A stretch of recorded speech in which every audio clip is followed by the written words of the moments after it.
మాకైతే ఖాయంగా కనపడుతోంది. గవర్నమెంట్ వస్తుంది, చాలా బాగా వస్తుంది. మొన్నటికి అంత కూడా జరిగింది. మిగిలిన చోట్ల జరిగిన చోట్ల కూడా పోలింగ్ పర్సెంటేజ్ పెరిగాయి. ఓటింగ్ జరిగే శాతాన్ని బట్టి చూసి యాంటీ ఇన్కంబెన్సీ అనుకుందామంటే మీరు గమనించిన జగన్మోహన్ రెడ్డి గారి మీద అంత వ్యతిరేకత పెంచుకుని ఈ వర్గాలు ఏ వర్గాల కోసం అయితే నిలబడినాడు వాళ్ళు రావడానికి అంత ఇది రీజన్ కనపడతా లేదు. వీళ్ళందరూ చంద్రబాబు నాయుడు కానీ ఆయన పార్టీ కానీ పెట్టిన సూపర్ 6 అనే ఇది కానీ లేదా ఆయన అర్జెంటుగా తెచ్చుకోవాలని వాళ్ళ కోరుకుందా అని చూద్దామంటే అంతా అటువైపు కనపడలేదు. ఎందుకంటే చంద్రబాబు నాయుడికే తన అజెండా మీద నమ్మకం లేదు. ఆయన సూపర్ 6 గురించి కూడా ప్రచారం చేసుకోవాలి.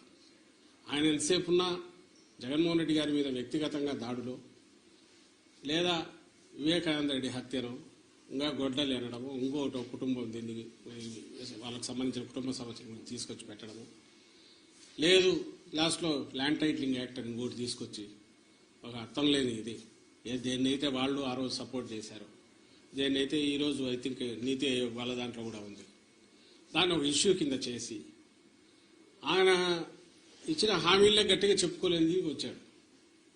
ఎందుకంటే ఆయనకే నమ్మకం లేదు. ఇంతకుముందు కూడా చెప్పాం అది హామీలను అమలు చేస్తాడే నమ్మకం జనానికి లేదని ప్రజలకు లేదని అది ఆయనకు అవగాహన ఉంది కాబట్టి అది వదిలేసి కేవలం వైఎస్ఆర్ కాంగ్రెస్ పార్టీని లేదా వైఎస్ఆర్ కాంగ్రెస్ పార్టీ నాయకులను అందరికంటే ముఖ్యంగా జగన్మోహన్ రెడ్డి గారిని వ్యక్తిగతంగా దూషిస్తూ మొత్తం వాళ్ళ క్యాంపెయిన్ అంతా దాంట్లో నడిచింది.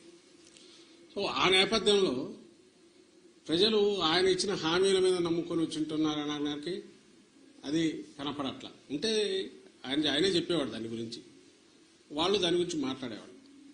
వేరే మా నాయకుడు ఆయన మొత్తం ఒకే థీమ్ మీద మీరు గమనిస్తే ఈ 5 ఏళ్ల పాటు తాను రాష్ట్ర అభివృద్ధికి సంక్షేమం ద్వారా లేదా మొత్తం డీసెంట్రలైజేషన్ ఆఫ్ పరిపాలన సుపరిపాలన అందించడం ద్వారా తాను ఏం చేశాడో ఇవే చెప్పాడు.